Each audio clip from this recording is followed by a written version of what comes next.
सांस्कृतिक, धार्मिक और आध्यात्मिक परंपरा के प्रति आज और हमारे प्रधानमंत्री प्राचीन मोदी जी ने खगोलीय गणना की वैज्ञानिकता के प्रतीक और भारतवर्ष की जो विश्व के इतिहास में संपूर्ण मानव जाति के लिए सबसे बड़े आयोजन प्रयाग के महाकुंभ पर जब प्रधानमंत्री श्री नरेंद्र मोदी जी ने आज लोकसभा में सभी ने बड़े ध्यान अपना वक्तव्य दिया तो ये एक ऐतिहासिक अभूतपूर्व क्षण था जो हर भारतीय के लिए गर्व का विषय था। परंतु दुख की बात यह है कि कुछ चुनिंदा लोग आज भी प्रियंका जी और जो कांग्रेस पार्टी इसमें एक सकारात्मक पक्ष न देखकर अपनी चिरपरिचित शैली में कुछ न कुछ नकारात्मक देख रहे हैं। भारत की बढ़ोतरी हो रही है। ये वही लोग हैं भारत पर चार चांद जिनकी जुबान औरंगजेब को महान कहते हुए नहीं थकती थी। उन्हीं के कान प्रधानमंत्री श्री नरेंद्र मोदी जी के द्वारा आज कुंभ के गुणगान पर पकते हुए दिखाई पड़ रहे। तो उसके ऊपर भी वो आलोचना करते हैं, उसके खिलाफ भी बोलते हैं। ये वही लोग हैं कारण है कि जब भारत मैच जिन्होंने भारत की कप्तानी कभी भी कप्तान करते हैं भारत और भारतीय संस्कृति की इस महानता को स्वीकार नहीं किया। कारण है कि कुंभ इतना बड़ा विराट आयोजन था जिसके लिए माननीय प्रधानमंत्री जी ने कहा कि इसमें अमृत दिखाई पड़ रहा था।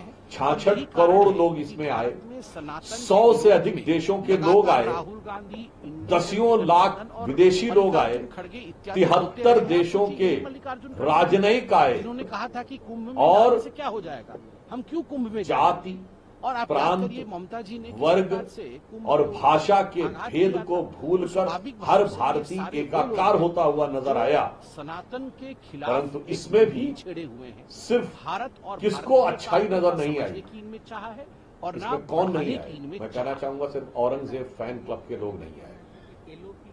इसमें किसको अच्छाई नजर नहीं आई? वही जिन्होंने इरेडिकेशन ऑफ सनातन धर्म अर्थात हिंदू धर्म के समूल नाश का अभियान लिया हुआ है, उनको अच्छाई नजर नहीं आई। जो श्री राम लला विराजमान को प्रणाम करने नहीं गए, उनको अच्छाई नजर नहीं आई। वही कुंभ में स्नान करने नहीं गए, उनको अच्छाई नजर नहीं आई। मैं ही बोलूंगा उसके अंतर्गत नहीं चलता है।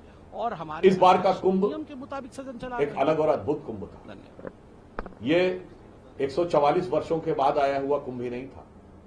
ये 450 साल के बाद का पहला महाकुंभ था जो इलाहाबाद में नहीं प्रयागराज में हो रहा था।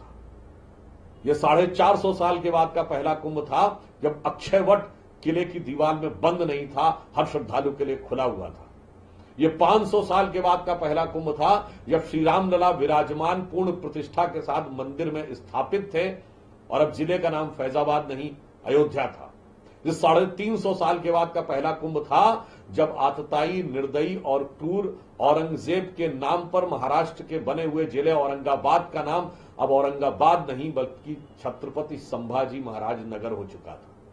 इतने ऐतिहासिक क्षण के ऊपर भी जिसको अच्छाई नजर नहीं आई है, तो उनके लिए मैं कहना चाहूंगा कि आज अगर देखें तो हजारों हेक्टेयर में फैले हुए, कितने लंबे किलोमीटर क्षेत्र में फैले हुए, हर भारतीय वर्ग, प्रांत और जाति में तोड़ने का जो संकल्प लेकर लोग चले हैं, जिसके आधार पर वो हिंदू धर्म के समूल नाश का विचार लेकर चले हैं, वह विचार संगम में बहता हुआ नजर आया।